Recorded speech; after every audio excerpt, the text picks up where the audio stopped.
South India shopping mall kilo sale అభిమానుల కోరికపై శ్రావణంలో కూడా ఆషాఢం ధరలకి. మీరు మాట్లాడుతూ ఇందాక చెప్పండి. మా కాంబినేషన్ అంటే నాకు ఇప్పటికీ చాలా ఇష్టం అన్నారు కదా, ఎందుకని ఎటు సైడ్ ప్రయత్నించట్లేదు మాట్లాడుకోవడానికి? లేదమ్మా, ఆల్రెడీ ప్రయత్నం చేశాము, పోస్ట్ కూడా పెట్టాను నేను, కలిసి చేస్తామని చెప్పేసి. ఓకే. తర్వాత ఒక 1 వీక్ 10 డేస్ తర్వాత అబ్బాయి లైవ్లో చెప్పాడు అనమాట, మేము కలిసి చెయ్యము అనేసి. ఒకరు వద్దు దూరం పెట్టాలనుకున్నప్పుడు మళ్ళీ బాగుండదు కదమ్మా. అంత పగలు ప్రతీకారాలు ఏవి లేవు. అదే లేవమ్మా, అసలు ఇద్దరం అలాంటి వాళ్ళం కాదని చెప్తున్నా కదా. ఎందుకో చిన్న డిస్టెన్స్ వచ్చింది, అది పెద్దది అయిపోతా ఉంది. సో బాగుండాలి, అతను బాగుండాలా, అందరూ బాగుండాలి, అంతేనా? మీ వైఫ్ ఎప్పుడు బాధపడలేదా? అంటే బాగా చేసే వాళ్ళు వీడియోస్ ఇద్దరు కలిసి ఇప్పుడు ఇట్లా ప్రతి ఒక్కరు బాధపడతారు, మా కాంబినేషన్ ఇష్టపడే ప్రతి ఒక్కరు బాధపడతారు. కలిసి చేస్తే బాగుంటది, వీళ్ళు పెద్ద ఇష్యూస్ కాదు, గొడవలు కాదు, కలిసి చేస్తే బాగుంటది అని అంతే, ఇంక వేరే ఏం లేదు. ఇంకా మీ మదరు వాళ్ళ మదరు కూడా మంచి ఫ్రెండ్స్ చెప్తున్నా కదమ్మా, మా పరిచయం కంటే 10 ఏళ్ళ ముందు నుంచి కూడా. మరి వాళ్ళిద్దరేనే ఏమనలేదా? అనుకుంటేది ఏమమ్మా, అది మా పర్సనల్స్ లో వాళ్ళని గొడవ పడని చెప్పాలా, వాళ్ళిద్దరు వాళ్ళు మాట్లాడు. మా అమ్మ కూడా వెళ్ళి వస్తుంది, ఆమె కూడా వస్తూ ఉంటారు. అవునా? దాని చెప్తున్నా కదా, గొడవలేం లేవమ్మా, జస్ట్ అంతే. మీ కాంబినేషన్ మళ్ళీ ఎప్పుడు చూడగలం మేము? లేదమ్మా. అయ్యో, అసలు జరగదంటారా? 100%. ఎందుకంటే ఒకరు వద్దు అది చెప్తున్నాం కదా, ఇష్టపడేవాళ్ళు ఇప్పుడు అంటే మీరని కాదు, ఎవరైనా మనము అనుకున్నప్పుడు కాళ్ళు తగిలిన పట్టించుకోరు, అరే మనోడేలే అనుకుంటారు. ఇష్టం లేనప్పుడు చిన్న చేయి తగిలినా కానీ పొగరు అంటారు. అంటే ఇంకా మనం ఇష్టం లేనప్పుడు, నేను ఇంతకుముందు రాసినట్టు ఫన్నీగా అతని మీద కామెంట్లు పెట్టలేను, అతను నా మీద కామెంట్ రాసుకోలేము అనమాట స్క్రిప్ట్లో. ఎలా ఉండేది అప్పుడు మీ ఇద్దరు కనెక్షన్? భార్యాభర్తల కంటే ఎక్కువ ఉంటుందమ్మా. చాలా అంటే చాలా, ఇద్దరు కెమిస్ట్రీ ఎలా ఉంటుంది అంటే, చాలామంది నాకు కాల్ చేసి కూడా చెప్పారు అనమాట, బాగుంటుంది అంటే ఇలా ఉండొచ్చా. బాగుండేది, కామెడీ బాగా పండేది, అన్ని వీడియోస్ మంచిగా నవ్వుకునే వాళ్ళని చూసి మేము కూడా. ఇప్పుడు ఇద్దరు కలిసి చేసే అసలు అవకాశమే లేదంటే చెప్తున్నా కదమ్మా. ఒకసారి కుదరినప్పుడు మనం అనవసరంగా ఇబ్బంది, అంటే ఇప్పుడు ఏమన్నా కామెంట్ రాసుకున్నా కానీ అది ఆర్టిఫిషియల్గానే ఉంటుంది. అంటే ఆర్టిఫిషియల్ అని కాదు కానీ కావాలనే రాసుకున్నారేమో అనుకుంటారు. అసలు ఆ ఇంట్రెస్ట్ లేదులేమ్మా, మళ్ళీ దాని గురించి ఎందుకు. మీకు బాధ ఇట్లేదా పోనీ? దేనికమ్మా? తనతో వీడియోస్ చేయట్లేదు, మీ ఇద్దరు కాంబినేషన్. బాధ అనేది ఉండదు కానీ అంటే ఒకప్పుడు వీడియోలు నేను కూడా చూస్తారా వెనక్కి వెళ్ళి ఖచ్చితంగా అమ్మా, ఎందుకంటే మైండ్ రిలాక్స్ అవుతుంది చాలా బాగా. ఓకే. వాళ్ళ మదర్తో మాట్లాడుతున్నారా మీరు ఇప్పుడు? లేదు. ఎవరితో మాట్లాడుకుంటారు? వాళ్ళు మాట్లాడుకుంటారు కానీ మీకు ఎవరితో కనెక్షనే లేదు, ఒకే ఊర్లో ఉంటారు. అయ్యో దానిదేమో, ఇప్పుడు నేను మా ఇరుగు పొరుతో కూడా మాట్లాడి నాకు అంత టైం ఉండదు యాక్చువల్గా. మార్నింగ్ 8కి ఆఫీస్కి వెళ్తాను, కంపెనీ బస్ వస్తుంది, నైట్ 7కి వస్తే మళ్ళీ రిటర్న్. ఓకే. ఇంకా నేను ఎప్పుడు వీడియో తీసుకోవాలా, ఆడికి ప్రతిరోజు వీడియో పెడతామంట. పాపము మా పిల్లల్ని వచ్చేసి మా వైఫ్ వాళ్ళ అమ్మ వాళ్ళ ఇంట్లో వదిలేస్తాము, ఇద్దరు పిల్లలు ట్యూషన్కి వెళ్ళిపోతారు కాబట్టి అప్పుడు ఆ టైంలో డైలీ నా మ్యాక్సిమం 90% నైట్ వీడియోసే ఉంటాయి. ఓకే. పాపం నేను వచ్చే టైంకి మా వైఫ్ రెడీ అయ్యేసి వంటలన్నీ రెడీ చేసి పక్కన పెట్టేసి అప్పుడు నాతో వీడియో స్టార్ట్ చేస్తుంది. ఇంకా సండే వచ్చిందంటే ఇంకా సండే రోజు ఒకటి 2-3 తీసుకుంటాం వీడియోస్. చరణ్ అనే అబ్బాయి మా కొడుకు, మా మేనమామ కొడుకు, అతను సపోర్ట్ చేస్తాడు, బాల. ఓకే. ఏదో అలా అంటే చెప్తున్నా కదా, ఆ ఇంట్రెస్ట్ అలా కొనసాగిస్తున్నారు అంతే, సింపుల్ గా అలా. అదే ఈ మధ్య మరి యూట్యూబ్ పెట్టిన నుంచి ఇక్కడ కింద కంటి కింద నిద్ర లేక నల్లగా వచ్చేసింది అనమాట. ఓకే అన్న, ఇన్ని మాట్లాడుతున్నాం కదా, ఒక ఫన్నీయర్ క్వశ్చన్ ఒకటి వచ్చింది నాకు. వంటలు చేస్తారా మీరు ఇంట్లో ఎప్పుడైనా? చేశానమ్మా.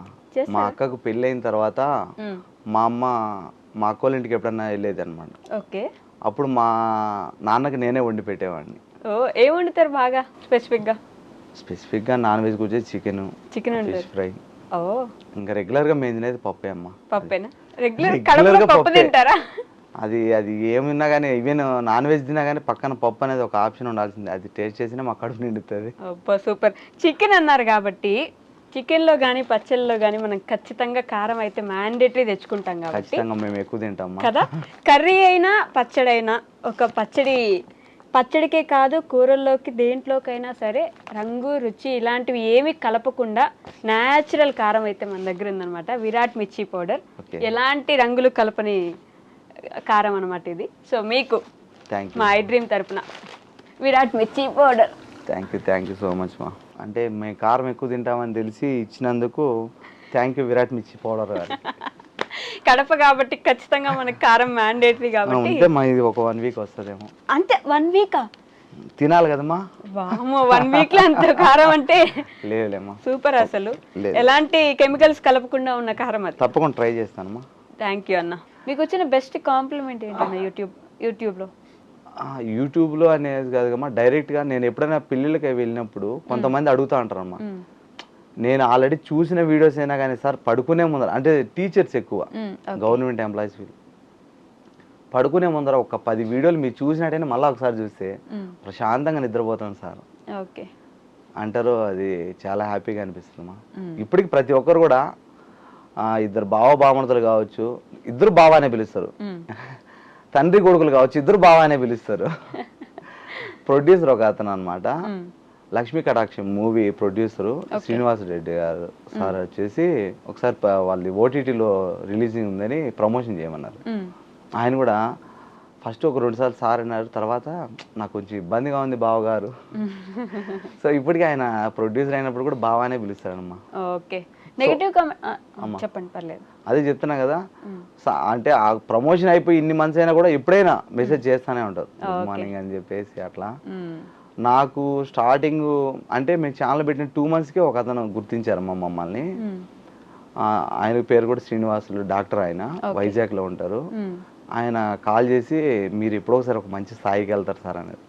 మాకు అప్పటి వరకు కూడా ఇప్పటికి చెప్తున్నా కదా, దీని మీద అంత పరిజ్ఞానం ఇప్పటికీ లేదు మనకు. ఏముంది లేండి సార్ మీరు ఏదో చెప్తున్నారని అనుకున్నా. సో ఈ స్థాయికి వచ్చినప్పుడు వాళ్ళ అన్న మాటలు గుర్తు వచ్చినప్పుడు చాలా హ్యాపీగా ఉంటుందమ్మా. అంటే మమ్మల్ని ముందుగానే గుర్తించినారు వీళ్ళు అనేసి. ఓకే ఈ నెగిటివ్ కామెంట్స్ వస్తూ ఉంటాయి కదా యూట్యూబ్ లో, ఏమనిపిస్తుంది అవి చూసినప్పుడు? తిట్టాలనిపిస్తుందా? తిట్టాలి కాదమ్మా, ఒకరి చేత అనిపించుకోవడం అవసరమా? ఒక రెస్పాన్సిబుల్ పర్సన్ గా నా లైఫ్ నేను సక్సెస్ గా లీడ్ చేసుకుంటున్నా, వీళ్ళు ఇంత మాట అనిపించుకోవాల్సిన అవసరం ఏముంది నాకు? కొన్నిసార్లు అయితే ఆపేద్దాం అనుకున్నా.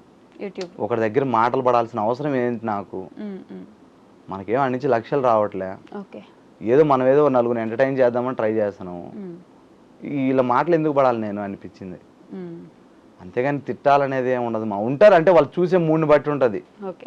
మనం ఎంటర్టైన్ చేద్దామని చేస్తాము, దీంట్లో లాజిక్ ఏముంది, దీంట్లో నవ్వు వచ్చేది ఏముంది? వాడు డిప్రెషన్లో ఉండొచ్చు, మన ఫన్ నచ్చకుంటే మనకి బ్యాడ్ కామెంట్ చేస్తారు. అది రిసీవ్ చేసుకునే మనసు కూడా ఉండాలమ్మా. అది కూడా గొప్పే కదా, రిసీవ్ చేసుకోలేకపోతే కష్టమే. యూట్యూబ్లో అన్నీ వస్తాయి, పాజిటివ్ వస్తాయి, నెగిటివ్ వస్తాయి. ఇప్పటికి చాలా హ్యాపీ ఏంటంటే ప్రతి ఒక్కరు కూడా ఒక ఫ్యామిలీ పర్సన్ లాగా నన్ను ఫీల్ అవుతారు. చాలా హ్యాపీగా ఫీల్ అవుతుంది దాని వరకు. ఈవెన్ నన్ను లేడీస్ కావచ్చు బావానే పిలుస్తారు. అంటే చెప్తాను కదమ్మా, అదొక రిలేషన్ అని చెప్పాను కానీ అదొక ఎమోషన్ అమ్మా నా వరకు అయితే బావా అనేది. అందుకనే ప్రతి ఒక్కరి చేత ఏజ్తో పని లేకుండా నా వీడియోలో చేసే వాళ్ళందరూ కూడా బావానే పిలిపించుకుంటా.